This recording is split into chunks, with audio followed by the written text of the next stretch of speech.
The views and the opinions expressed by our guests are purely their own, shaped by their unique life experiences and personal biases. While we value their perspective, they do not necessarily reflect those of the boardroom or Strateji. We invite listeners to engage with an open mind. It dawned on me that nahi yaar, I think my calling is towards waste management. How did it all started? How was this journey?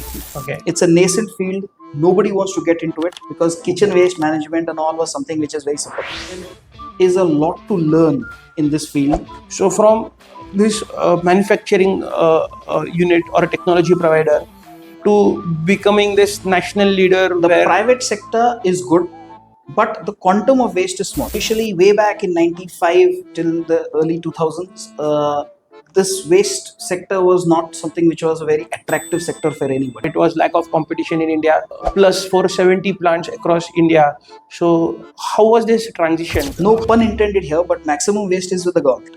Give it to the piggery and you're done, or just throw it wherever you want. My father, when he got in after retirement into this thing, he was called the crazy colonel.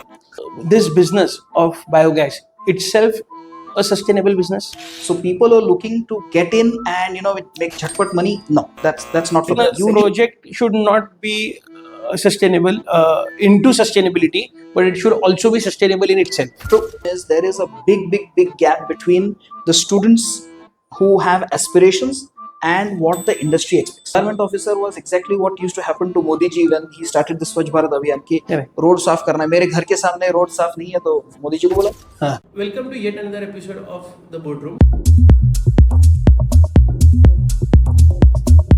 Today we have a very special guest, Sameer Rege, with us. I've been working with him for last 8 years. In fact, he was one of the few people who gave me as an opportunity in consultancy. With 30 years or 3 decades of leadership across Mailhem, Nasik Waste Management and Eco-Design, Sameer has pioneered a lot of biogas innovations and circular economy models in India. He holds patent in developing models like A Pac, GreenGuard and M Pac. And has scaled to more than 470 projects, biogas projects across India. He now offers coaching, strategic consulting, and virtual sustainability officer services to different industries, municipalities, CSR programs, and SMEs.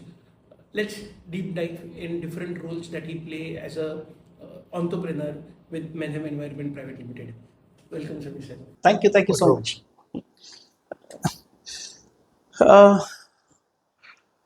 Y waste management? आपको ये waste management की field में कैसे interest आया and how did you enter into waste management? Nice.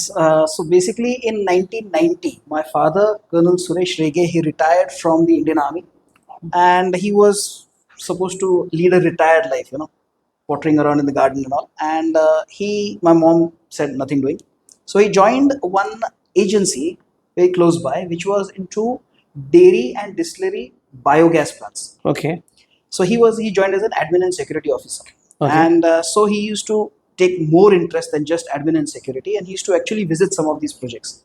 At that time I was in my 9th standard, 10th standard, and so I also did accompany him on a few visits, and I was very impressed with what this thing was, with biogas, how distillery effluents and sugar waste is getting converted into gas and then some sort of a fuel.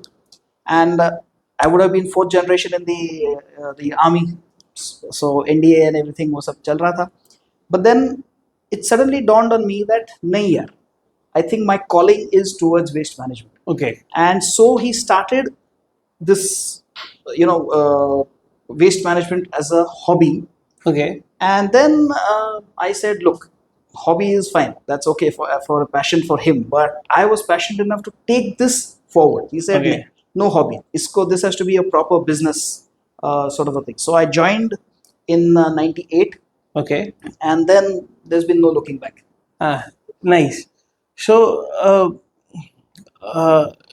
is there any story behind something that inspired you to get convert waste into energy, or some efforts to reduce the waste? we got to know, our generation got to know about waste with Modi ji's Swachh Bharat Abhiyan and all. So was there some episode or some activity that influenced you to get into waste management, or just the sheer business mind led you towards? No, there was a very nice incident actually. So when my father, along with his colleague, Mr. Vishwas Gokhale, when they started this company, uh, they put up a small plant in Maharashtra Scooters, which was a Bajaj Auto company in Satara, for the kitchen waste. And at that time, we were in college, and he was organizing a seminar there. And Okay. for that seminar, he got me involved in making, posters and a lot of stuff there. So that while making those posters, we learned that there is a lot to learn in this field. Okay. It's a nascent field. Nobody wants to get into it because kitchen waste management and all was something which is very simple. Give it to the piggery and you're done, or just throw it wherever you want and you're done. But to actually utilize this kitchen waste, convert it into some sort of an energy. This, coupled with my chemical engineering, which I was doing at that time, made a lot of sense. Okay. And I said, let me use my technical knowledge and see how we can, actually fuel a business Correct. on this On this. waste to energy. Correct. Nice. So in last 30 years, I've seen Mailhem has been a technology provider. You have been building manufacturing plants for biogas for different sectors, different verticals at different scale. For you have small units for home usage also, and you have huge multi-ton units for corporations and governments also. So from this manufacturing unit or a technology provider to becoming this national leader where around 400 plus 470 plants across India. So how was this transition? How did it all started? Was it one plant at a time, or it was destined, or it was lack of competition in India? How was this journey? There were multiple factors for this. Initially, way back in 95 till the early 2000s, this waste sector was not something which was a very attractive sector for anybody. In fact, my father, when he got in after retirement into this thing, he was called the crazy colonel. Okay. ये पागल है क्या, waste में क्या time pass कर रहा है. But that made a lot of sense at that time.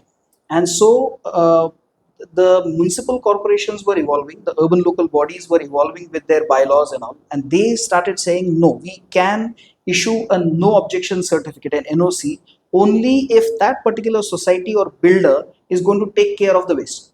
Okay. So that is how a lot of these vermicomposting and composters and home composters and all started coming up. But it was laborious.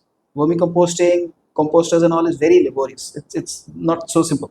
Correct. And so a biogas plant made a lot of sense because you could get manure as well as gas. And the Correct. gas could be harnessed into electricity and things like this. Correct. So a lot of builders initially, a lot of the builder lobby gave a major thrust on this.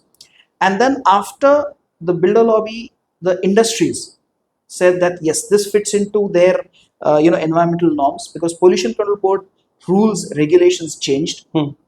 And so it became mandatory that industries have to solve their own waste problems. So industrial, I'm going to call it an industrial revolution with respect to the waste management for biogas. Secondly, in industries, you always have three types of waste. One is your kitchen canteen waste. One is your horticulture waste. Third is your sludge coming in from your ETPs and STPs, correct, which is organic. Correct. So all these three can further be properly treated, digested in a biogas digester, and then you get energy, which is in the form of heat, lighting, or even for cooking or whatever. Correct. So it made a lot of sense. Suddenly people started looking at a biogas plant which is giving an ROI.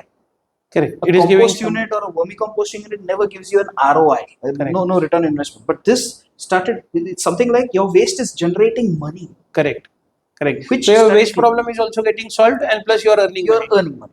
Then in 2013 or 2012-13, the Indian government came out with the Electricity Act, which means that you can generate your own electricity and use it. Okay. Before that, you were dependent on the state electricity board. Okay. So it became easy to convert biogas into electricity using biogas generator sets. Okay. Like you have a DG set, a diesel generator set. you started getting BG sets, Okay. biogas generator set. So you could power up your own home and your entire office or something like that. And this is what changed with the Pune Municipal Corporation coming up with a lot of projects ward wise, saying Okay. we'll put up projects, biogas projects in a ward and generate electricity and light up the street lighting and everything in that particular ward. Okay. Made a lot of sense. Right. Made a lot of sense. Right. And then government came up with a lot of fantastic incentives. Okay. Nice. They came up with a lot of incentives. If you're going to do this, then we're going to give you central financial assistance, and we're going to give this kind of a subsidy and all that. So then Right. that really pushed So, this whole sector. so can we say that Mailhem traditionally had customers not just from the private sector but also from the public sector, and whom did you enjoyed more working with? Well, put it this way: the private sector is good, but the quantum of waste is small. No pun intended here, but maximum waste is with the government. So obviously, when you do a government project, you're going to do a larger project because they have larger problems. Correct. Right. So eventually, when we ended up doing the Pune projects, they were almost like 5 ton, 10 ton kind of projects in each ward. Correct. So when you have 15, 20 projects, it's a lot. Correct. And then you can also do centralized things. This is possible only with the government, because whether it's a municipality, a municipal corporation, even a small district headquarters or something like that, the quantum of waste is high. Correct. And is going to go on increasing as the lifestyle of people improves, as the standard of living goes up, the waste goes on increasing. Correct. So it made more sense to work with the private sector and a judicious mix with the public sector.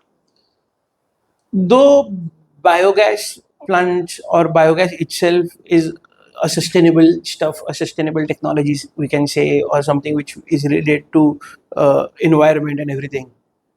But is this business of biogas itself a sustainable business? Well, we completed 30 years in this business, so definitely it is sustainable. And it's not a get rich quick scheme. So people are looking to get in and make jackpot money. No, that's not for them. You need to stay in here for the long run, because this plant is not going to give you. I mean, on an Excel sheet, it can give you a return on investment in 6 months also, but that's only in an Excel sheet. On ground, practically, it needs 3, 4, 5 years for it to be properly operated, properly maintained. Then it gives you, a sustained revenue. And these projects are minimum 20, 25-year kind of things. They have a nice, decent life cycle. So then you really make money after the 5th year. Okay. Because 5th year till the maybe 20th or 25th year, you are only making clear, neat cash flows. Correct. By doing the operations and maintenance of the Correct. And nothing needs to change. Food waste remains the same. Correct. Operator salary goes on increasing, whatever, but the rest of the electrical consumption is the same, everything is the same. So your operating costs actually come down, and you're generating much more than what you were doing in the initial phases. Nice. As the CEO of the organization, what are your future aspirations or future goals for Mailhem, and how are you looking towards it? Are you do you have a plan towards it? Are you already there, or there are some distant vision that you see which you are looking to start for, or what's your future aspirations? Yeah, so traditionally Mailhem has been an EPC company, engineering, procurement, construction, which means there is always some client, and they have the waste, they have the space, they will give you a work order or a purchase order to execute a plant, and they may or may not give you a contract for the annual maintenance, operations and things like this. So it is basically selling biogas plants. Short and simple, selling biogas plants. But then there is the sense of ownership is missing. So now what we have decided is we have positioned ourselves in such a fashion that we are no longer selling biogas plants. We want to be owners or co-owners of that particular asset. Okay. Right? So this becomes a win-win situation for both the parties. वो बोलते हैं ना, हमारा हाथ भी पत्थर के नीचे. Okay. So it's not just वो बेच दिया and then we're done with it. No. So we get married to the plant. Okay. We get married to the plant for 20, 25 years. Okay. And so we ensure that the plant is working. So in most of the projects which we are doing now, maintenance is at our end. Okay. free of cost for the next 20-25 years. Okay. Right? And the capital cost would be shared in whatever some proportion, whatever is discussed with that particular potential partner. Okay. Right? And we will operate the whole system and ensure that it runs. Okay. Because you make money only when the plant runs. Okay. You don't make money if you just sell it. But the idea? How do you make money when the plant runs? So when the plant runs, you are generating energy, you are Okay. generating manure, you are Okay. generating carbon credits, because Okay. this is of course a green gas Okay. mitigation product. So these are three revenue streams which you harness, Okay. and the profits can be shared in the same proportion as what you have pushed in. So supposing it's a 50-50 partnership with some Okay. particular owner. Fine, 50, whatever the proceeds you share 50-50. So within the first So 3-4 can we say years, that you have realized that not just selling or manufacturing biogas plant is profitable, but buying it or owning a biogas plant is also profitable? owning a biogas plant is not only profitable, it is also sustainable. When we used to earlier sell a plant to a particular owner, the onus of ensuring that the plant runs well and runs for a long time is on the owner. Correct. Maybe he tries it for a year and then he says, "नहीं यार, ये बहुत ज़्यादा effort है. I'm not able to handle it properly," because that's not his speciality. Okay. Right? He has to focus on his main business or whatever. Isn't it a start and forget kind of project where the waste you keep dumping the waste and the gas keeps coming up? No. The biogas plants are like the human body. Okay. You have to feed it properly, you have to feed it regularly, you have to ensure that it exercises, gives you the fuel, you have to utilize the fuel and everything. So you have to maintain it. So just like we have to maintain our body temperature, and we get a fever, we get a cough, cold, whatever, similarly this biogas plant can also fall sick. Okay. So you have to ensure that you are taking remedial actions to ensure that the plant functions at optimal capacity and efficiency. Okay. Which typically owners are not bothered. If you start looking at this biogas plant as a dumping, kachra dump karna hai, kachra dump karo, fill it, shut it and forget Correct. it. No, it doesn't work like that. It needs care. It's like a child. It Okay. needs to be taken care of. Okay. That's where that justifies, or that's what helps me understand also that if it is like a human where it has its own challenges or problems, there's where your consultancy business pitch in. That's why there would be a lot of people with manufacturing plants who may not be able to run it the way most efficiently, and that's how they approach you. So how big is your consultancy as a unit in your organization? Does it and what competition do you face there also? Well, consultancy is almost about 50% of our business now. Okay. Right? And there are a lot of consultants. अच्छा, ज्ञान देना है तो बहुत है. ज्ञान देने वाले बहुत हैं. But actually what we are doing is we are trying to practice what we are preaching. So we align ourselves with a potential partner. I'm not calling him a client or a customer. With a potential partner who is interested in sustainability, interested in the environment, interested in maintaining or is focused on a sustainable business practice. Okay. Because sustainability costs. Right? Expensive. I mean, throwing your garbage at night at 11 o'clock in the nearby kachra kundi, it doesn't cost you much. Correct. But to actually process it, I'm just talking about waste. But similarly, you have the same problems with water. You have the same problems with horticulture waste. You have the same problems with a lot of other pollution that you are doing. Correct. So to do any sort of pollution abatement or pollution treatment, you have to spend some money. Now here we are giving an option that okay, you don't spend all the money, we are with you. But there's nothing called a free lunch. So you're not going to get a free plant. That doesn't work. That doesn't work. Right? So basically, we are partners. We ensure that you are going to maintain it for a longer time. So just trying to understand the layers of the business model.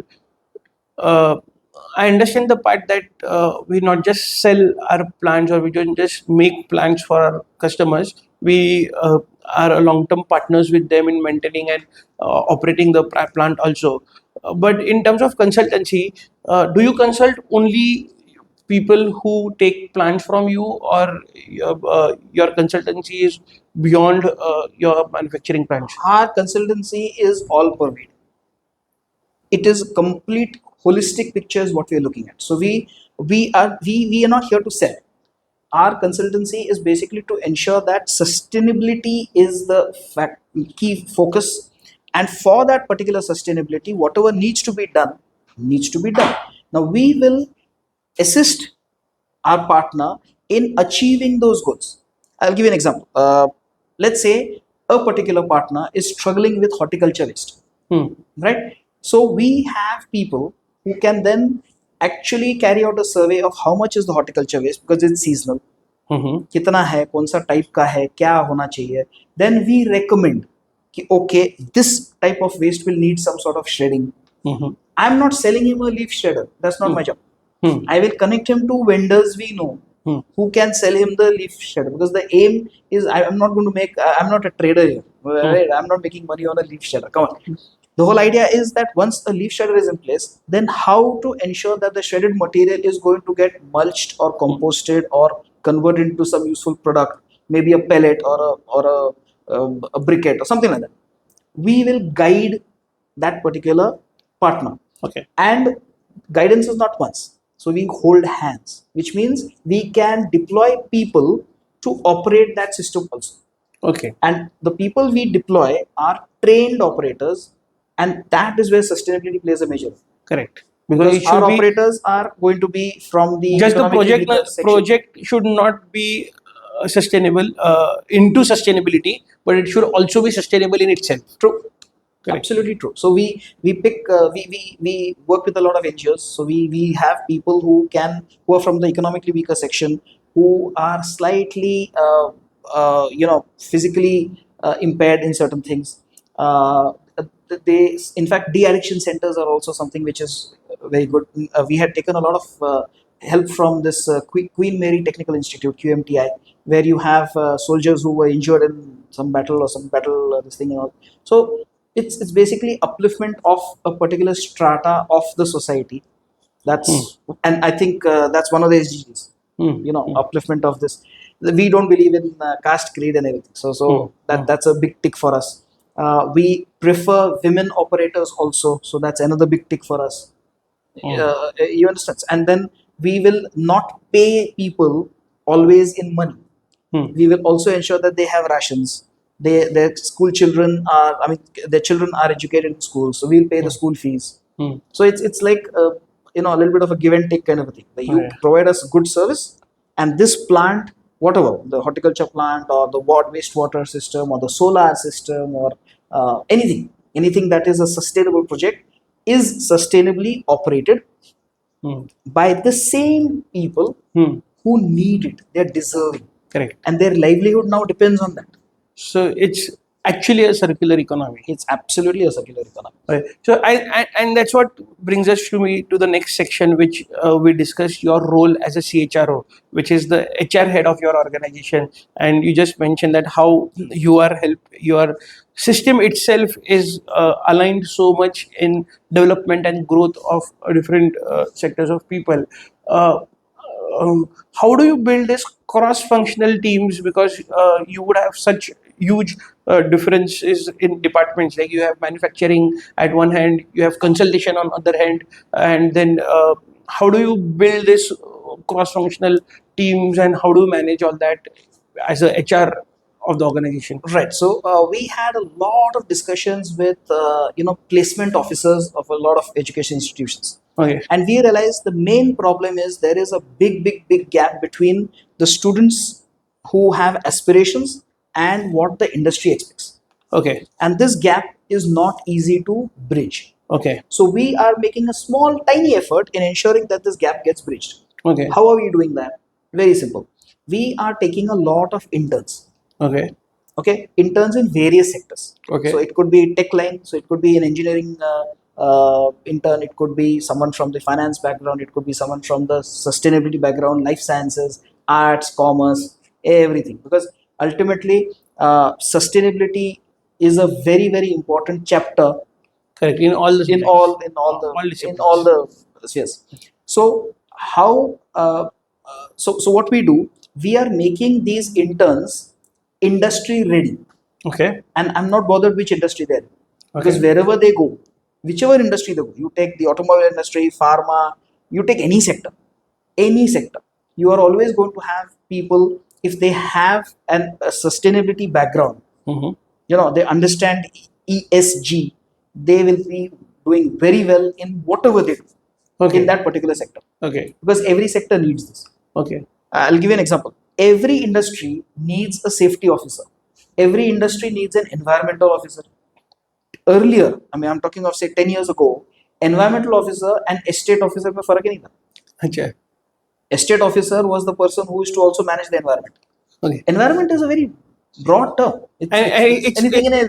And maybe it's not interesting for everybody. So, Yes, so- nobody's also motivated to take care of it. Correct. So environment officer was exactly what used to happen to Modi ji when he started the Swachh Bharat Abhiyan कि Correct. Road साफ करना है. मेरे घर के सामने road साफ नहीं है तो मोदी जी को बोला. हाँ. So it's not, environment officer does not mean you're going to clean roads, boss. It's Correct. not like that. It means it's all pervading. So soil, water, noise, solid waste, all this is part of that. Plus managing and ensuring that you're not creating any pollutants. Correct. Ensuring that everything is nice, spick and span, neat and clean, non-smelling kind of thing. It's important. Right. So now you have dedicated sustainability officers. It's a post which is Correct. created. Correct. And so it makes a lot of sense. So that's your investment in the next generation and getting them industry ready through your internship program.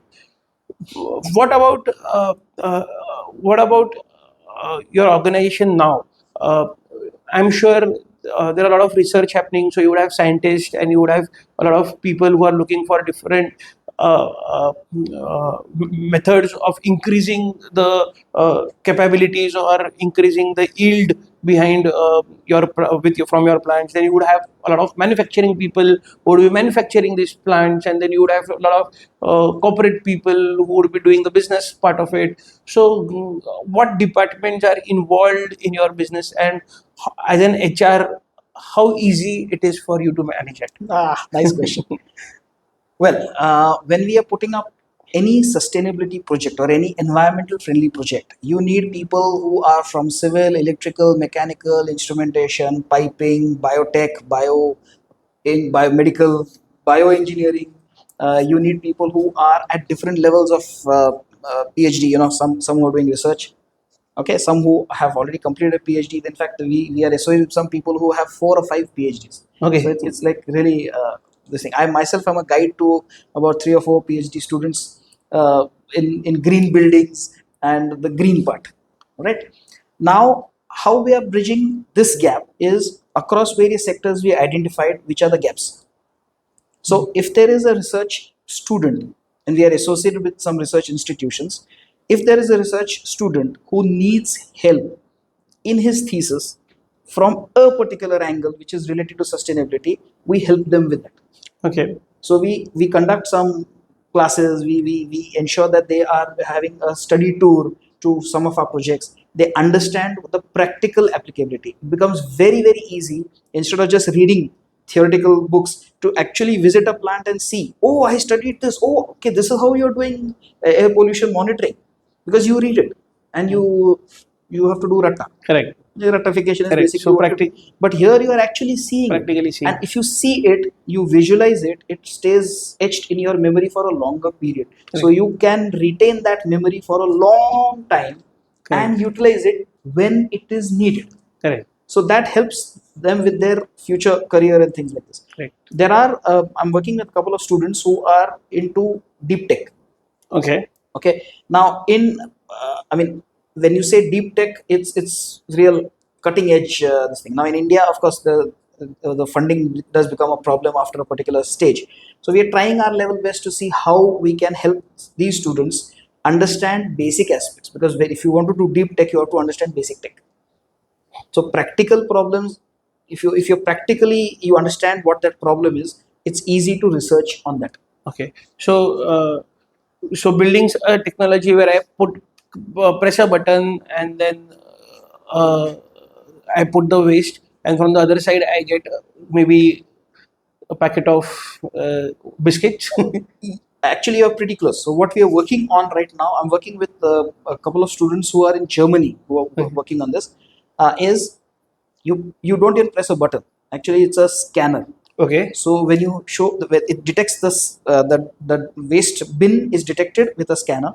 Okay. Automatically, there's a drum which opens up, Okay. and this has a drum tilter which pushes in all the material into that system. Okay. It automatically closes. Okay. This is a complete system which in this system you have a lot of processes Okay. which are automatically controlled. Okay. Let me put it as AI controlled, Okay. right? And you get manure which is packed like your cheese cubes. Okay. Vacuum packed cheese cubes are coming out at one end. Okay. So which you can use it in your gardens. Yes. Okay. Yes. And we are now trying to work on how to make that plastic also degradable. Okay. So then you have zero waste out. These systems we are also trying to integrate, make it hybrid with solar and Okay. wind.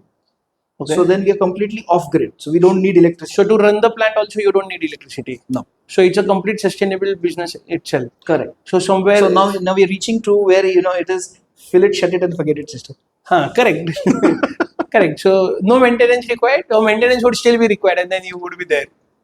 Yes. Actually, we want to provide employment, right? So it's always good to provide an operator or Okay. maybe a jodi, a husband-wife jodi with each plant, so that their livelihood depends on this. Okay. Look, ultimately, there's always the man behind the machine which counts. In your consultancy, are these kind of ideas is what you introduce to the industry? Does the industry gets to know what they can do in extent of becoming sustainable and where the technology is going? Is it what you take? And how was your experience? We were discussing your HR role, but from digressing from it. But how does the industry in India responding to all this? Are they ready for this? Frankly, no, not everybody is not ready for this. It's still a very nascent field because people, the minute you say sustainability, the first thing that comes into the mind of the CXO is kharcha, kharcha, kharcha. And it's not our job. So why do nobody it? thinks that it's their job. No. The second question, which the first is kharcha, kharcha. Second question which immediately comes up, is it compulsory? Achha, is it compulsory? Do I have to do it? Correct. Is it mandatory? Is it a statutory requirement? Government ने कुछ बोला है क्या? अगर नहीं बोला है तो रुकेंगे ना. गवर्नमेंट जब बोलेगा तो देखेंगे, बाद में करेंगे. It's that attitude is still there. But there are a lot of forward thinking industrialists, forward thinking people in developers, entrepreneurs who basically have realized that sustainability is nothing but profitability. It puts money in your pocket at the end of the day, which Okay. is what is going to ensure that your businesses remain sustainable. Okay. If you are going to have a business which you're not sure kahan jane wala hai, and you have to keep thinking of new ways to increase your product line and sales and marketing and blah blah blah, the traditional thing, it's going to be tough. I'm not going to say it's difficult. It's going to be super tough. It's a challenge. But if there are entrepreneurs who have understood that sustainability is a nice quick way to ensure that you are going to have a long term profitable business, it could be in small amounts, it doesn't matter, but it's money coming in daily, which Correct. makes a lot of sense. Correct. So there are a few forward thinking entrepreneurs we are working with, and so fortunately, since we are forward thinking, we always attract forward thinking people. So I'm lucky to be invested with some partners who are thinking like this. Nice. As the HR of your organization, do you think that having a team which associate themselves with the value system of the business that you're doing, which is into sustainability, which is into environment friendliness, which is sometimes doing the dirty work, because cleaning or researching about cow dung or maybe bio waste is not a very pleasing job in such. But as an HR, do you think that people who relate with this value systems are uh, more to make out of this industry or more to do in this industry, or जो दिखता है वैसा नहीं है कि maybe the jobs here are very good, nice, high paying, and there is very clean So how does your value systems, what value systems are required to be in something like a Mailhem or a Nashik Waste Management? Well, I'll answer that in two parts. Part one is we have a lot of people who have been with us for 15 years, 20 years, and things like this. Now, a lot of consulting business gurus will tell you that that's not a good sign. That means the fellow is stagnating in that company, and you may put him in various roles, but ultimately the person stagnates. Then there's another school of thought which says, okay, you need to be loyal to a particular organization. So I mean, I'm sure you've heard of my parents' generation where someone joined as an apprentice in Correct. Tata Motors and then retired from Correct. Tata Motors after 40 years of service and things like Correct. this. Okay, you take the Indian Army for example. You start off as young as 18, 20 years or whatever, and then you retire at the age Correct. of 35, 40, whatever. Correct. So it's like you're loyal to the organization. So one school of thought is you should be loyal. ज़्यादा job change नहीं करने का है. IT sector comes in and then IT profiles are very nice. So if the more jobs you have changed, more experience you have gained. So again, it's all clashing ideas. It got very confusing. At Mailhem, what happened is that we had a lot of people who started their career with us, were with us for 15, 20 years. And so the only thing they know is biogas. Biogas. बाकी की दुनिया का कुछ पता ही नहीं. Correct. So now there are lots of people. I'm very happy to say that there are lots of people from Mailhem who are in various companies doing well. Yeah. And that's what makes us very happy. When you do well, it's something else. Second thing is the compressed biogas business is now picking up after this Satat scheme which came up in 2018. Correct. So there are a lot of large compressed biogas projects which are coming up.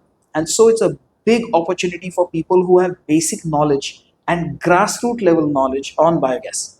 So a lot of people moved out of Mailhem, moved into, in fact, some of them I placed, some of them, said, okay, we want to try it out. Some of them have come back. Okay. कि नहीं जमा sir हमको नहीं जमा, we want to get back, kind of a thing. So all that happens. It's a pretty natural for a business which has been 30 years old. So it's pretty we have seen 3 decades. Correct. So we know what this is.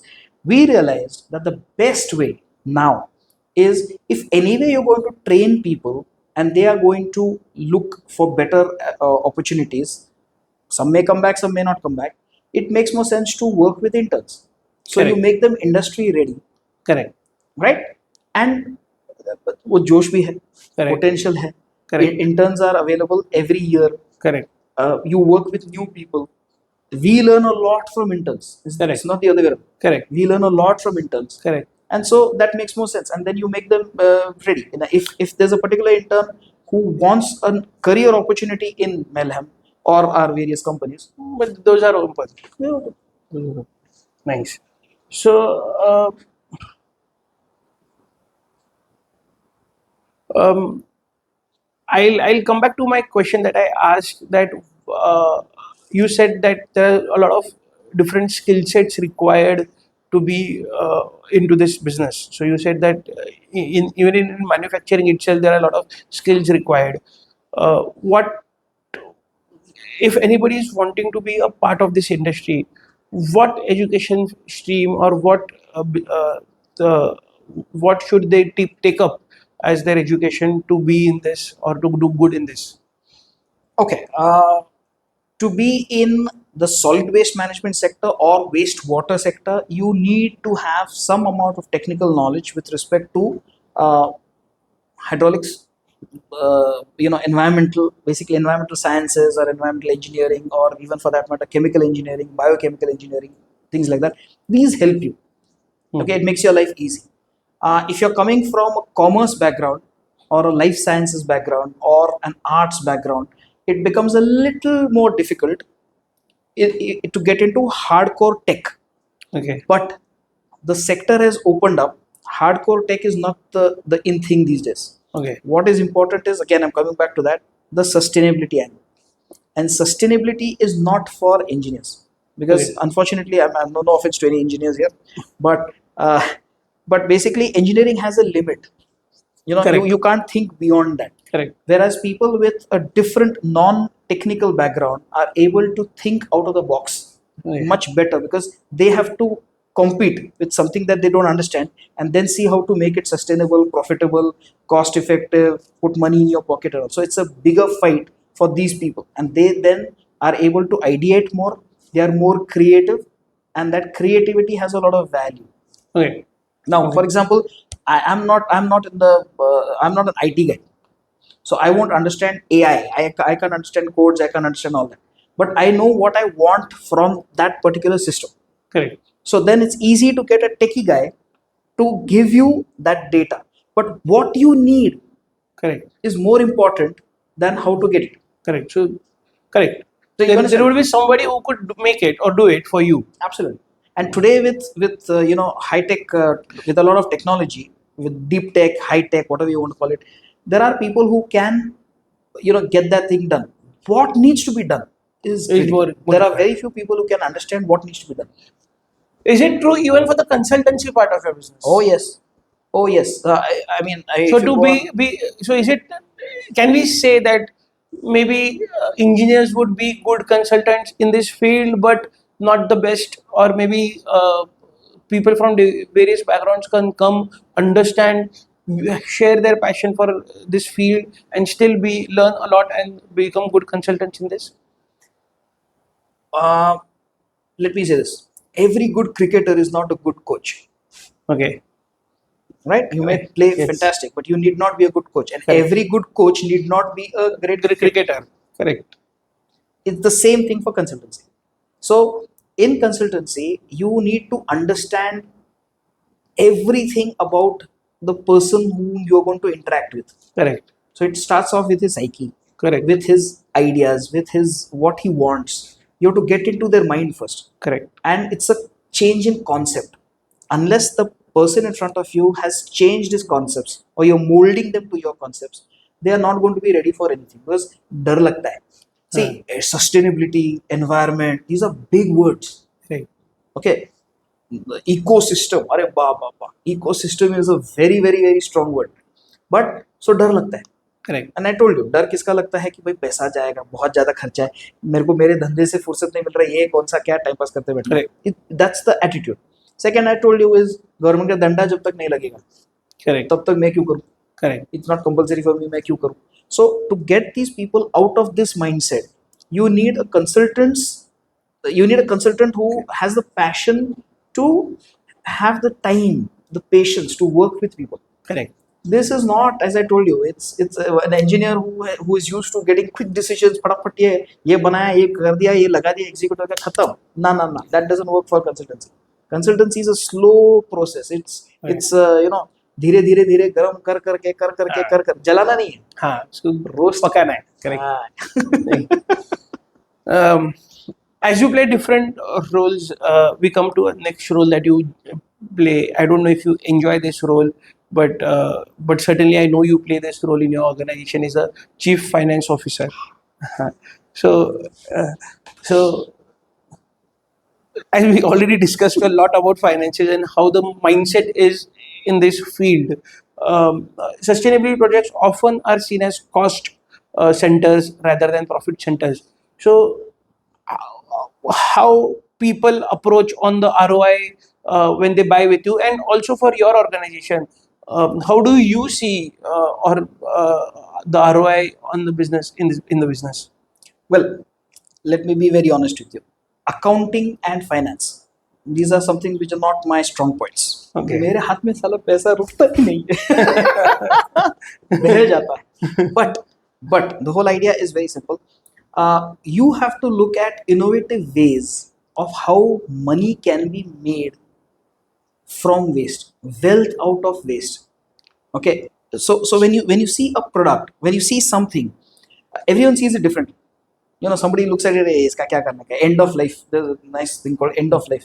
उसका भी अगर कुछ आप बना सकते हो, that is something which makes more sense. Correct. It could be a small amount. I mean, I'm very impressed with some people who saw waste plastic and decided that इसको shred build करके, इसको mold करके benches बना दिया. Correct. There's a friend of mine who's making flower pots. Flower pots out of waste material. bison boards are made out of traditionally sawdust and things like that. No. Now you have composite boards being made out of a lot of recycled material. So there's an agency which is making t-shirts. In fact, one was presented to Modi ji. He was wearing one plastic induced recycled t-shirt or shirt, whatever. So it's something which you can actually incorporate. These are ideas. The flower waste, the people who saw flower waste, वो तो कचरे में जा रहा था, नाले में जा रहा था इधर उधर. They made agarbatti out of it. Very innovative ideas. Correct. Brilliant. And we Indians, trust me, are brilliant with this kind of ideation. Right. So as a CFO, I am always trying to look out for people who are into this innovative, idea. In fact, just a quick story. We had one guy in Rajasthan. ज़्यादा पढ़ा लिखा नहीं है, but brilliant guy. He sent me something. He saw some video, some post based इधर उधर, and he contacted us. And he says, I'm only 7th standard pass, but can you support me in this? Because he has made a nice, cute biochar machine.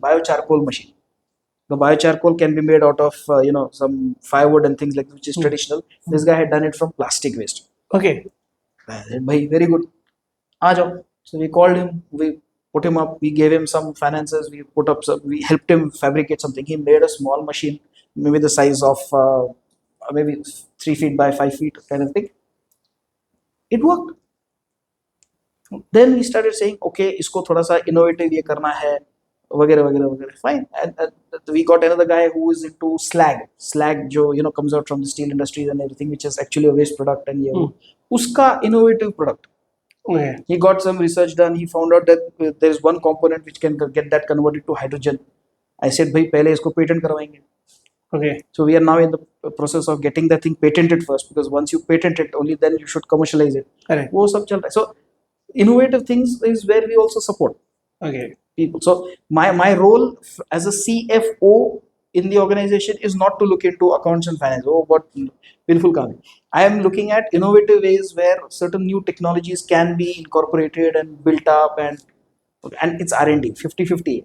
चलेगा नहीं चलेगा ठीक है. You learn. Every success is something that you learn from. Every failure is something that you learn much more from. Right. Nice. Are there any financial arguments on which technology to invest, or what opportunity to take in terms of Mailhem or as a CFO in the organization, where maybe investing in a technology is right for the research department, but it's not right for the finance department, or the sales team is focused on selling products which are easy to sell, cash rich, whereas the manufacturing department or the marketing department wants to pivot from it. So how do you as a CFO of the organization balance it out and see where to put your money in? And has there been challenges in the recent past where you had to take certain kind of decisions which were where the CFO had to pitch in and come, okay, this is what we'll have to do, or we'll have to pivot, or not go with this as your role of a CFO? Yes, basically R&D is one of the most riskiest things to put money in.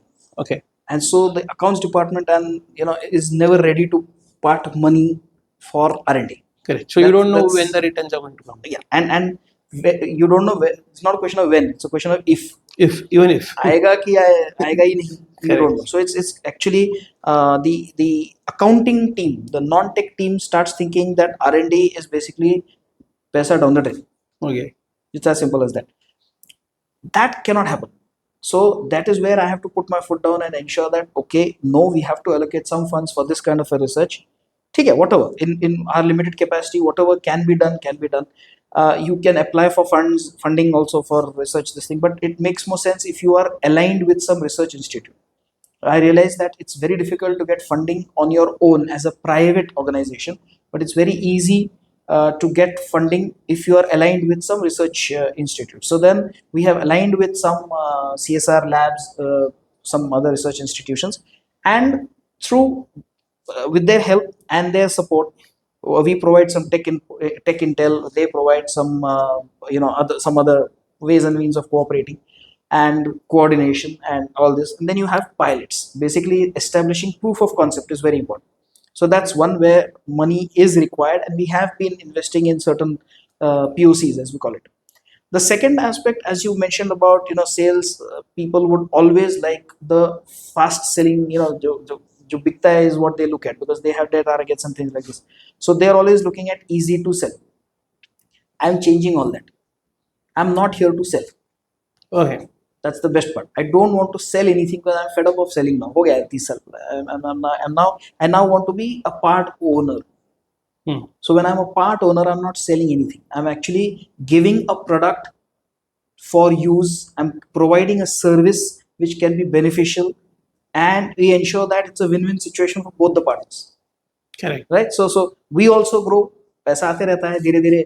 Whatever, in small bits and pieces, आते रहेगा on a long-term basis. So it makes more sense to have one project generating money for you on a sustained long-term basis. So can we say this decision to be change your product model or the way you sell the product is a decision that your finance self has taken for the organization, so that you are more involved in the revenue generation process or long-term retained revenue generation? Yes, because basically, as I told you, we are shifting towards the to ensuring that our partners achieve their sustainable goals.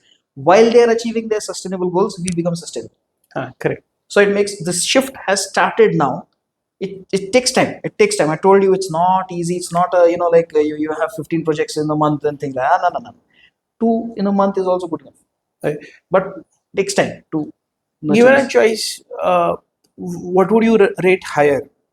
Importance to sustainability or importance to profits? Both are interlinked. For me, the definition of sustainability is only if it is profitable. If it is not profitable, it cannot sustain. Right. But then sustainability in terms of environmental activities that you do, processing your waste, creating biogas, or using plastic to convert them into fuel and all that. Uh, so if, say, for example, as you said, that now you're going into a model where you would be co-owners, co-partners to this, would it be fair to say that there would be occasions where some projects would not be profitable in long run? So does the CFO within you give permission to still go with those projects, and how do you capitalize, or how do you find an ROI on those kind of projects? Well, to be very honest, you try your level best to ensure that every project is sustainable and profitable. But yes, we do have setbacks. There are certain some projects which we took on, which were not profitable at all. In fact, we started making losses. So the whole first thing is you need to cut your losses. It's simple. If you know you're in a hole, the first thing you do is stop digging. Right. So then we stop that project. Then we see how we can salvage certain things out of that. Maybe there's a diversification involved. I'll give you an example. I'll give you a very simple example. So we had tried putting up this plastic to fuel project in our Nasik plant.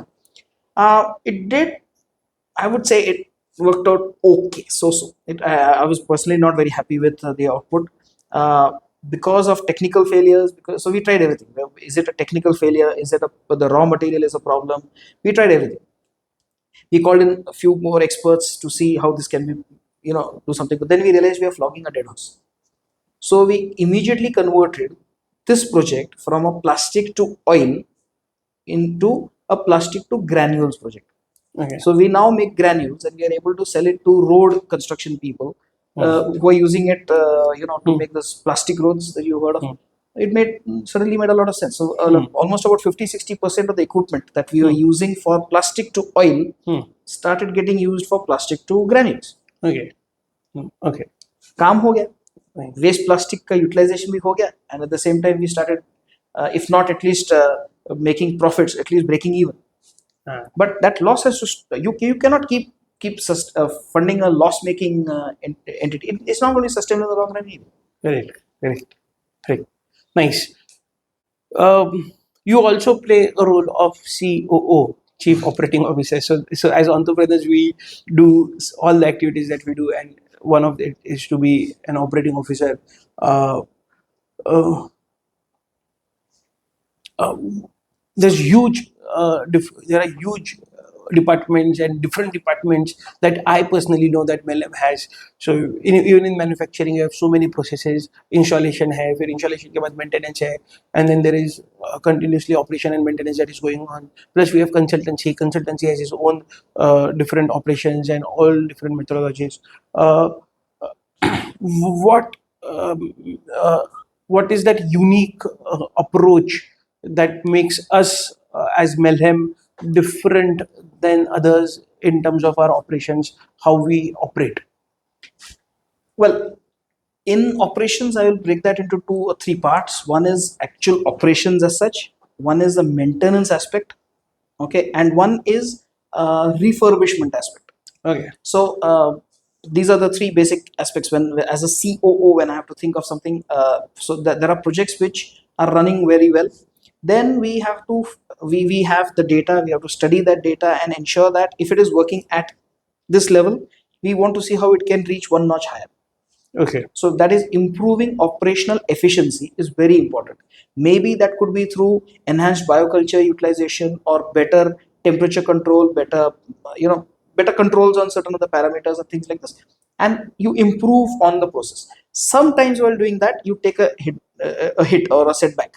That's you try to do something and it didn't work out, and you have to take one step back and then rework on something. But continuous improvement in operations is something that Yes. No, no, I wouldn't use the word continuous improvement. I will use the word continual improvement. okay. There's a difference. So you can't keep making changes every day. Correct. But there, you Gradually make a change, correct. reach a particular step, Correct. then the next step. So is this stepwise thing Correct. that is very, very important as a COO to understand the operational aspect of that.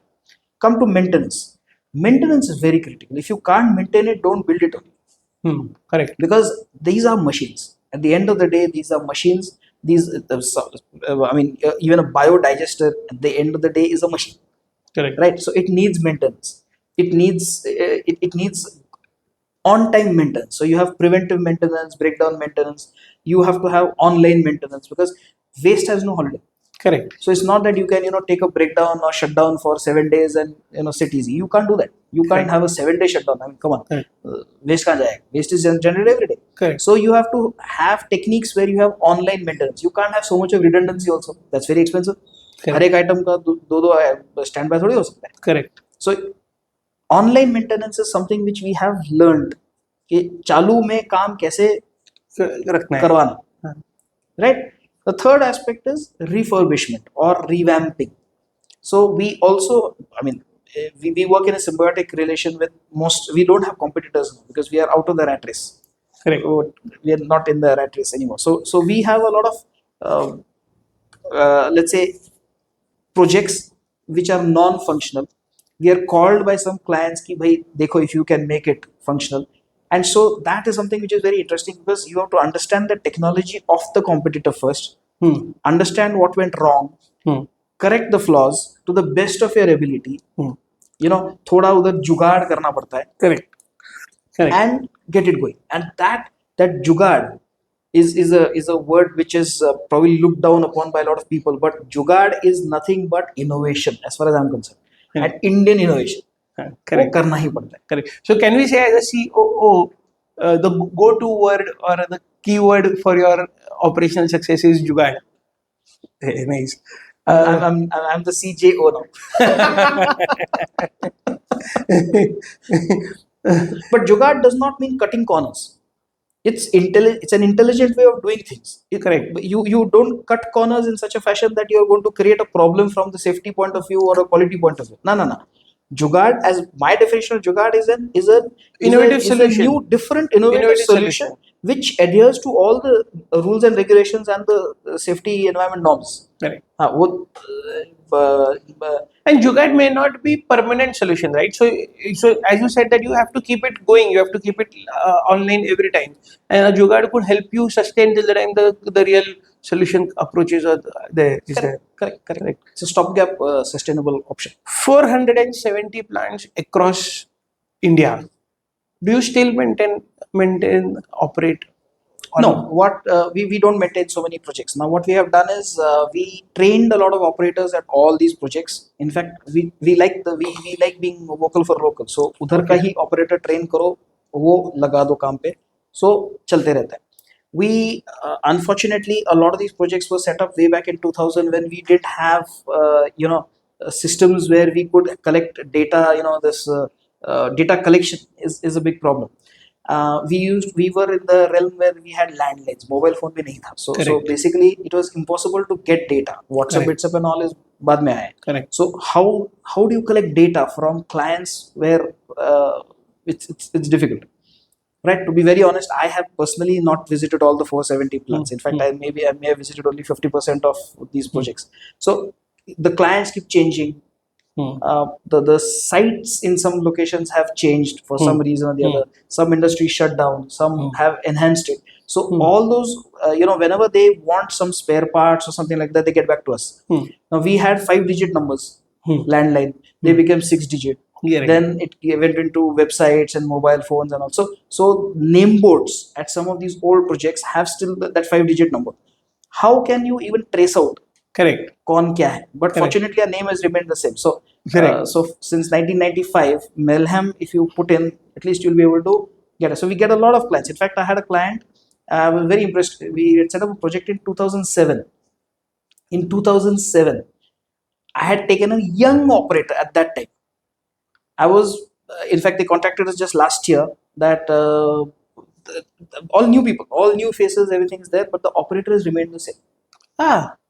And we just did a revamping work for this agency, saying, wow, we were also impressed because in 2007, now we're in 2025, and the plant is operational. They wanted us to enhance the capacity, and we did that. And the same operator, of course, he's got a lot of gray hair now, but we were very impressed.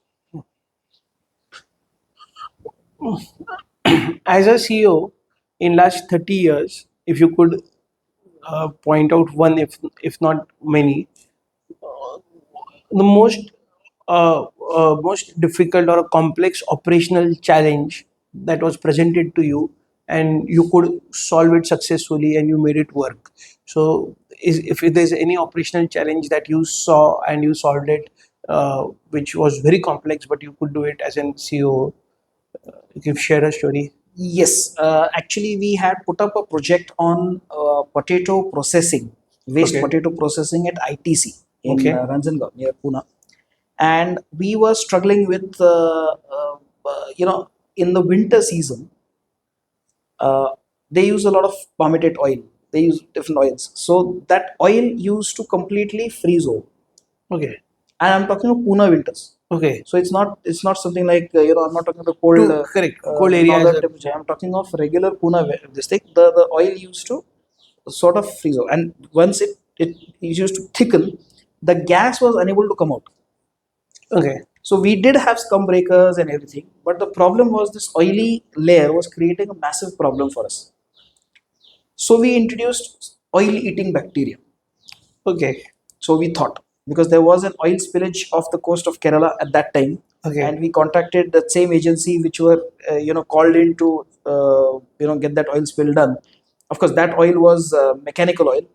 This was Ship oil. organic oil. This was organic oil. So we tried the same bacteria. It didn't work out. We contacted a few research institutions. They said we can develop this, and we actually developed a microbial consortium, which helped reduce the problem. I'm not saying eliminate the problem. It's not possible there, but it reduced the problem. And we changed certain chemical parameters of the system. Okay. In the month of December, in fact, I remember the dates 28th, 29th, 30th, 31st, and 1st of Jan. So it was, I couldn't go for any New Year's party at that time, of course, but those 5 days were very tough because we were at site 21st. And we managed to solve the problem on 2nd of Jan. Oh. Where we started getting our gas and everything was hunky-dory since then. So that was one of those challenges. The other challenge which we never managed to probably overcome was, I don't remember the date exactly, but there was a time when in Pune, in lots of places, all our digesters on a particular day just turned white, milky white, Okay. the content of the thing, Okay. and the pH dropped. It Okay. became totally acidic for a day. That was also, you might remember, Ganesh ji doodh pi rahe. Correct. That incident, Ganesh Correct. ji doodh Yes. pi rahe hain. Yes. That day, all operators from all our plants were complaining ki, sir, I don't know, yesterday the plant was okay, today the plant is absolutely milky white. The pH is down to 2, 2.5, 3. And the next day, it was back to normal. So we collected samples. The samples also which we collected were bad, very very acidic. But by the time we got them analyzed, it was a normal sample. I have no idea what happened, and plants spread across. It's not just one plant; it was multiple plants. The operators are not connected to each other. In fact, they don't even know who. They don't have a common thing there. But it was strange. I have till date no idea. I think this was somewhere in 98, 99. Okay. I don't remember the exact date, but वो गणेश जी दूध P रहे, गणेश जी दूध P रहे, there was a massive There was a massive. this thing, and the next day everything was back to just normal. So I have no idea what happened that day. Nice. So no idea. Apart from this challenges that you had in terms of research or in terms of the product, so many departments, in fact, so many organizations. We have, you have Nasik Waste Management to handle. You have Mailhem. You have multiple verticals within Mailhem. Then we have our consultancy firm Eco Design. Uh, within so many of your businesses, so many of your brands, and within so many different departments inside one individual branch, what are the operational challenges that generally come with you? So as a CEO, how do you manage so many operating departments together and so many activities together? Well, we have defined some systems. So we laid down some very basic systems. So the system is for feedback and control. So whenever a new person gets into a particular department, there is a little bit of a training session. We have standard formats which they follow, so it becomes easy for that person to understand. And we normally make the head of that particular department the mentor of that new recruit for some time, so they get used to that. Second thing is, we never keep anybody in the same department for a very long time. So engineering will move to purchase will move to factory will move to different department. Of course, accounts is separate. I mean, you can't get into the accounts department with a non-accounting background. Correct. But technically, we move these people around. We like to, so the store guy will move to purchase guy will move to maybe the weighbridge operations, weighbridge guy will move to, say, the compost section can move to RDF. So we move them in various sections in a plant. At the same time, in various departments, we also move them in various things. So they become all rounders. Right. They understand everything. One's absence is not limiting Yes. our operations.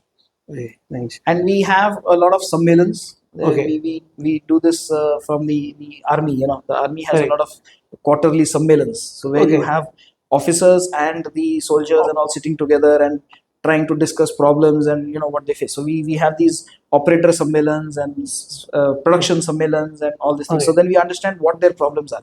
Okay. And it's face to face. It's no personal issues are discussed. Correct. Obviously, but it's related to the company, related to this, that okay, अगर आपने ये किया तो ऐसा होगा. An incident at site, which is like a lesson learned for us, because we are very we believe in lessons learned. Right. Experience, there's no substitute for experience. Correct. Agreed. And this brings to my next section of the podcast, where I'll ask you some rapid fire questions, and you have to select one as we move to different roles ahead after that. Compost or gas? Yes. Biogas or compressed biogas? Biogas. One innovation you wished you had patented yourself? The biochar. Okay. All technical terms, maybe we would have your separate bits of where we can explain this technical terms to our viewers. or maybe we can link up your website in our description so that Sure, sure. municipal projects or CSR projects by private institutions. Municipal projects. One sustainability terms that's overdue today. Now, repeat that question again. One sustainability term which is overdue today. Life cycle analysis.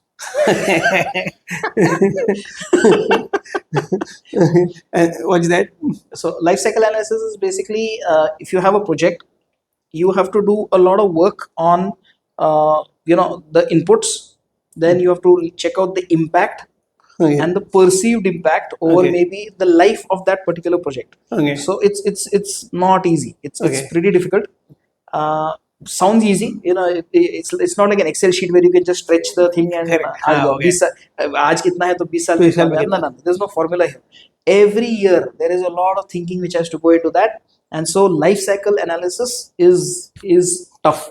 And I'm struggling because I have a lot of students who are interning, and they need to make the LCA. Ouch. Data or design? Design. Design.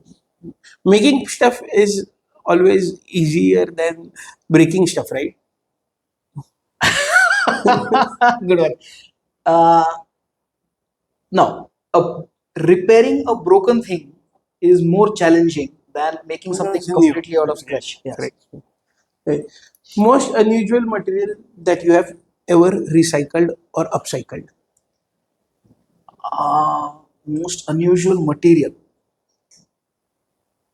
Heat resistant paint.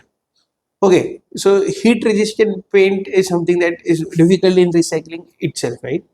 And then what did you made of it? So basically, we were struggling because heat resistant paint. How do you collect it?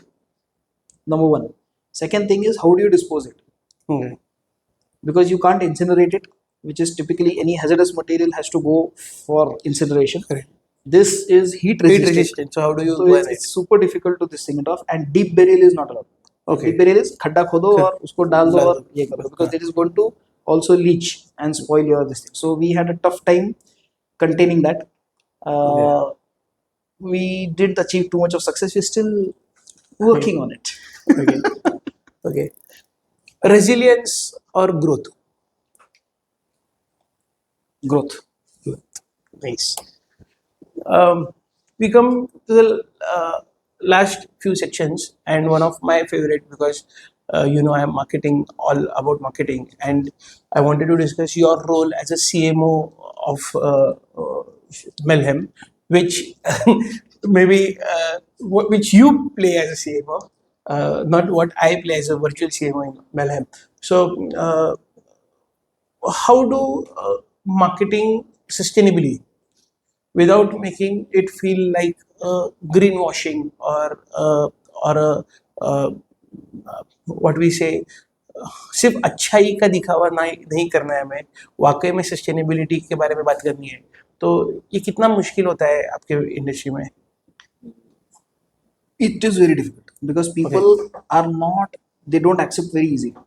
Okay. I'll give you an example which happened many years ago. This was in Tata Motors. So when Tata Motors at that time had a strength of around 15 or 16,000 people. At that time, I'm talking of 2000s. Okay. And we carried out a survey, and we told them that you will need a 5-ton plant, 5 ton per day capacity plant. They said not possible. Come on, 5 ton हमारे इधर से waste होता ही नहीं. Okay. First is denial.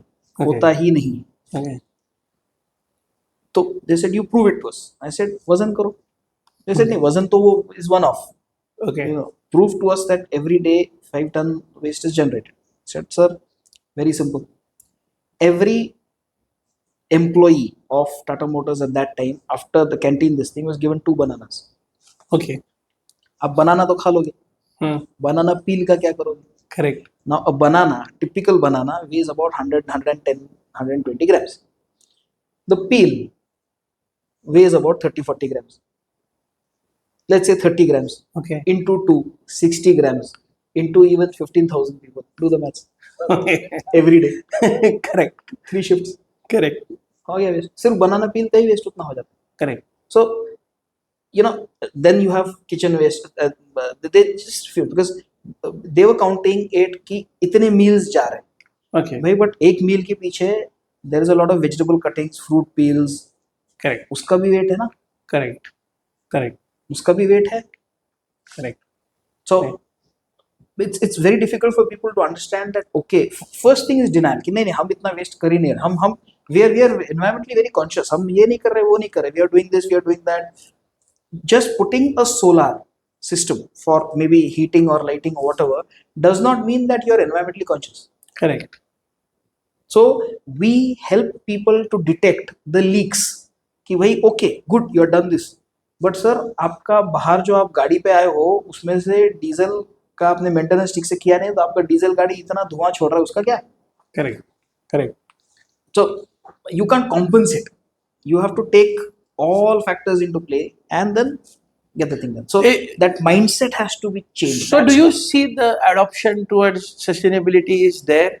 So like willing to adopt, I'm sure ki everybody wants to be sustainable, but affordability is there? Affordability? No, I'll be very honest with you. People are not too keen to be sustainable because I told you, mindset change. खर्चा है और सरकारी जबरदस्ती नहीं. It's not compulsory. It's only when you are able to prove to your partner कि भाई along with sustainable, this is also profitable in the long run. Then the mindset change starts changing. Because we are Indians यार, अपना basic वही है कितना देती है. We need the mileage. We are not bothered about बाकी सब. पहले बोलो mileage कितना है. तो बोलते हैं ना कितना देती है is our motto. Correct. So the important thing is to prove to them practically that if you do this, this is going to be profitable, and if this is profitable, then you are sustainable. Correct. It's not the other way around. Correct. You can't be sustainable if you are not profitable. Correct. Because you will not maintain it. And The whole idea falls flat. No? Correct. If you're not profitable, you cannot be sustainable. Correct. Perfect. Understood. So you,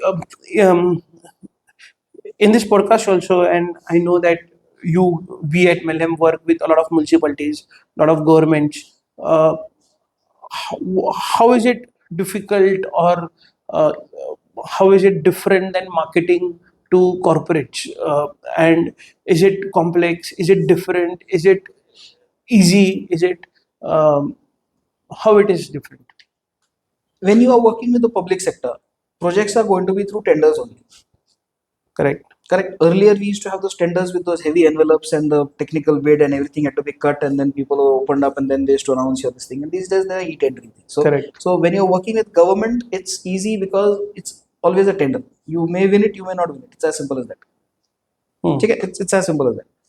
Government comes with its own other challenges. Working with the municipal bodies comes with its own challenges.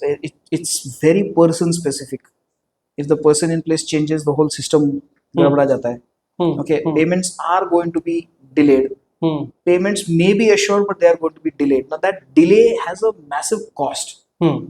Okay, the typical attitude for the urban local bodies is ये ठेकेदार है, ये तो दबा के पैसा कमा रहा है, तो इसको फिर the payment terms and conditions are not very conducive. वो थोड़ा सा tight रखते हैं. So then it becomes you have to put in your own cash flows get affected because you have to pump in your own money and ensure that project is there. And typically those projects, because of a lot of documentation work and this that and all, it will get delayed. So then there are penalties, extension of time, those are the challenges that you face with the government project. Private project, you don't face those kind of challenges because private projects they are a little they need more detailing. Just one figure will not do. They need a breakup. They need to understand this, that. Then they will also take supporting quotes from different vendors, not only competitors, but they'll also take quotes from vendors कि भाई ये बोल रहा है pump इसका 25,000 में है, तुम्हारा पंप 15,000 में, तो 10,000 का क्या लगा रहे हो? They're always trying to reduce your profitability. So it's a challenge working both ways. There's plus and minus for both. Yes. So here winning projects may be easy, but making it profitable in long run would be difficult. Correct. Here the winning project itself may be a little difficult in the first stage, but once you won the project, then then whatever is said is to be done. Correct. And that is the reason why we are out of this rat race and we are aligning with partners. Okay. Tendering business वगैरह हमको कुछ somebody is gonna tender doesn't matter. We can align with that person. We work with anybody and everybody. But the whole idea is that we are working on our own terms. We are very picky and choosy on the kind of projects we want to do and the projects which we don't want to. Correct. Correct. So we don't believe in this corruption business. So paper type of paper projects होते हैं वो just नाम के लिए we're not interested. If it's a genuine project, a genuine party, they're genuinely interested in doing something for the environment, and if they're looking now towards sustainability goals and everything like that, then we love to work with them. Otherwise, it's a waste of time. A lot of entrepreneurs watching our podcast, that's the theme, the entrepreneurs to watch our podcast. If they have to pick up from the statement that you made, that you have to pick and choose your customers, how difficult it is for a young entrepreneur, a new entrepreneur to do it? Were you picky and choosy when you started the business 30 years back? No. You cannot be picky and choosy when you're starting a business because you need more and more business. You need it's like driftwood, you need to pick up whatever comes in your plate. But at that time, you then start to compromise with lots of things. Okay, and that compromising becomes a problem. When I say compromise, you're going to compromise on your time, your quality, your cost, because you have to be L1. So up cost गिराओगे. Now to make profits out of that lower cost, you're going to cut on your quality. And obviously time is going to be the factor because झटपट पैसा चाहिए. Correct. So the faster you deliver, better the chances of you recovering your money quickly. All these things play on your mind. So it becomes a big issue when you are trying to and you're starting off.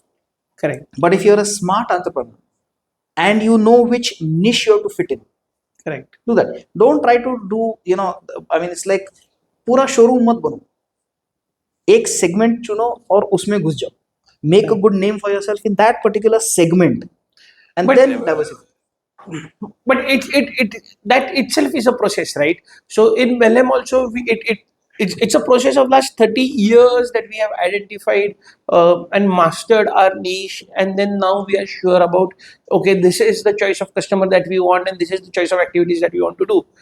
For young entrepreneurs who think that they have identified their niche and they start to present themselves as an expert in a particular niche, do you see that there's a difference on growing up into something and then or choosing to be something? So do you see that both the ways are possible, but then factors like luck or factors like environmental aspects or contextual aspects pitch in, and then maybe somebody who started a mask manufacturing company and COVID struck, and then he got success, and somebody who's doing mask business for years now is not able to sustain the demand. So how do you see it? So for young entrepreneurs, do you tell them to choose their niche from day one, or do you prefer to evolve in the process, exploring all that they can do? I would advise young entrepreneurs that choose your niche, have a couple of products in that niche, and see how the market responds. Because market today is very sensitive and very aware. Market is not just a sluggish market. People are very, very aware of what they want to do, what they need.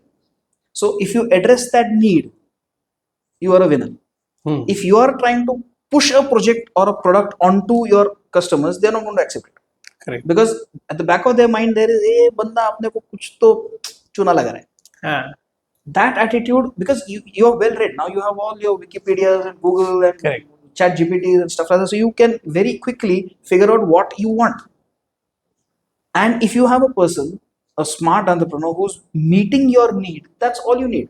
So my suggestion would be, pick your niche, find out what the need in the market is, and address that need. We call it the hole in your shoe, or the stone in your shoe. So find out what the stone in that person's shoe is, correct, and address how to remove that pain. Correct. So once you are able to remove that pain, he then starts treating you like a doctor. कि भाई अच्छा मेरा knee भी दुख रहा है, अच्छा मेरा elbow भी दुख रहा है. So that's how you build up a good rapport, and that's how you get a partner to help you expand into different. To put it in sectors. other words, we'll say ki don't be product centric, be more customer centric, and then align your product to the customer centricity that you have found. True, absolutely correct.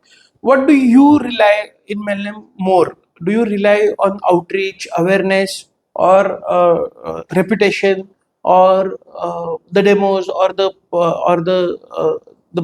plants that are there to be seen across India? What do we rely more on? Frankly, a judicious mix of all this. Okay, Because we are lucky, we have some projects which we want to see, because seeing is believing. correct. So if something, people today do know what a biogas plant is, but people are not totally clear what is the difference between a gobar gas plant and a biogas plant. So people have a vague idea कि अच्छा biogas plant ऐसा है, but how does it look? If they actually see a plant, if they can feel it, touch it, then it makes more sense. Then they are better convinced. Number one. Number two is always on the money aspect.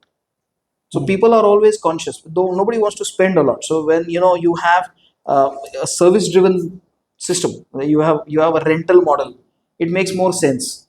कि भाई चलो ठीक है मैं try करता हूँ, एक साल के लिए मैं रेंट पे ट्राई करता हूँ. Do you have a biogas plant on rent? Okay, give it to me. फिर मैं सोचूंगा बाद में इसको खरीदना है कि नहीं. These are the questions which typically come across. So the same thing, you have to be focused with whatever the customer is able to throw at you. So वो frequently asked questions रहता है ना, वैसा customers ask you a lot of questions कि ऐसा चाहिए तो ऐसा होगा तो. Correct. They have a lot of doubts, queries, and all their doubts and queries have to be clarified properly in a simple, practical way. Correct. Nice. Understood. As a CMO, given 5 lakh rupees to spend, what would be that one marketing activity that you would invest that money in?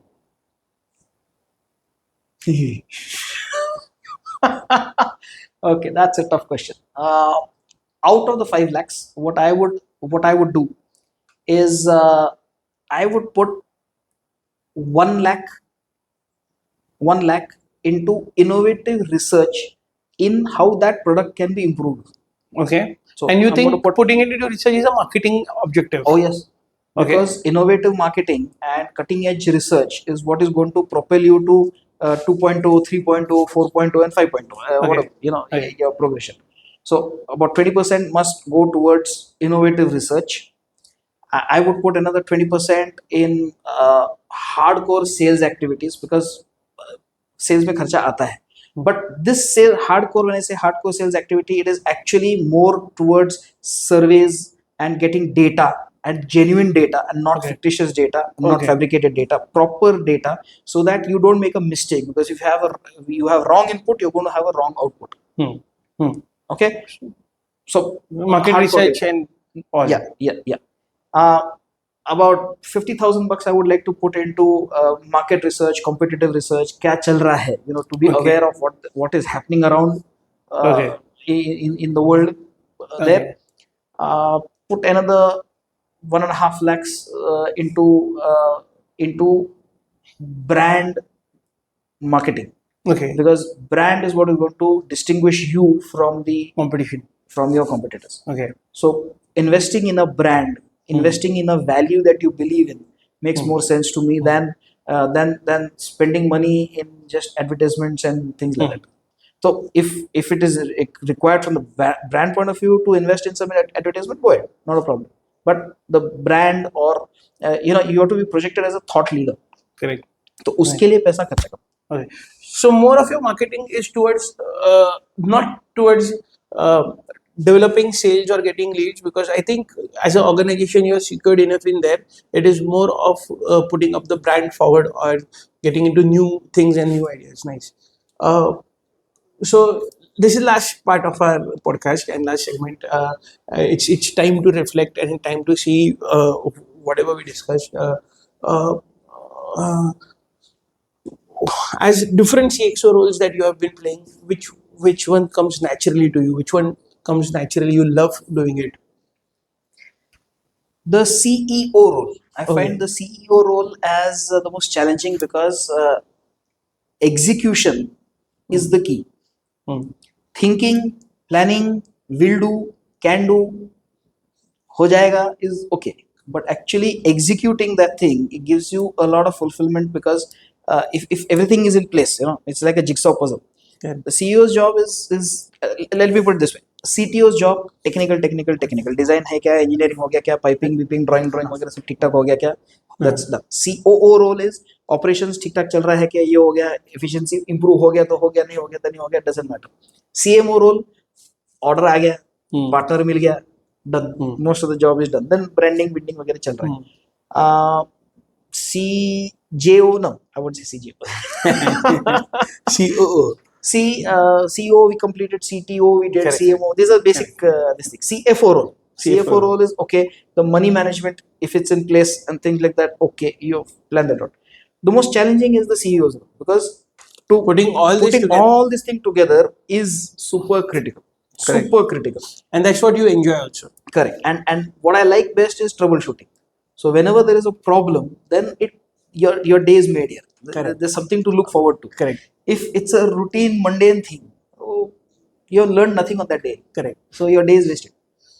So, what internal tensions do you still manage between, say, for example, a vision that you had seen and the execution that is happening? So, are there still some internal tensions on that? There will always be stress and strain. Okay. It's business at the end of the day. There's going to be stress and strain. There is going to be the market dynamics keep changing. Correct. And unfortunately, it's not key. It's a 5-year gap, a 5-year period where things will change. No, things change very, very quickly. Government brings in some resolution, some new something, Act or something. and that becomes a governing factor for something else to happen. So it becomes very, very difficult to cope up. Correct. So you have to adjust. Your customer, your client, your partner is not going to be adjusting. You have to adjust with the changing environment. I mean, we are in the environmental field, but we have to change with the moving environment, and that's tough because you have to. It's like the share market. You got to catch things going up and down. So, among this, there's any one vision that you have seen, you want to do it, and then that you're finding educationally challenging. It is taking time, but the whole idea is I'm looking at setting up. The smaller vision for one of the niche sectors in the educational sector is that we are looking at educational complexes, educational institutions who have campuses, and we want to convert those campuses into sustainable campuses. Green campuses. Green campus, sustainable. So campus, they manage their waste themselves. Not only waste, everything. So it's right from water management to let me put it this way. The carbon management is what we are looking at. Okay, so you want to reduce their carbon you want footprint. to make carbon neutral institutes. Absolutely right. In fact, not carbon neutral. We want to make them carbon positive. Okay. That's the idea. And in the long run. So it's an institution. You're going to have new students coming in every year. Correct. So it's a long-term process, but we have to make these institutions genuinely clean and green. Nice. In the long run. So we are targeting 200 institutions, which we want on the long run. That's good enough. What advice you would give to young entrepreneurs, maybe in our field or beyond, on which is the go-to role that they should focus on, and if somebody is aspiring to be a consultant in the field of sustainability, what would be your advice to them? Well, if you have to be a consultant, you need hardcore grassroots experience.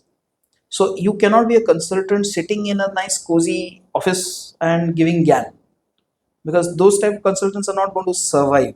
Giving GAN is very easy.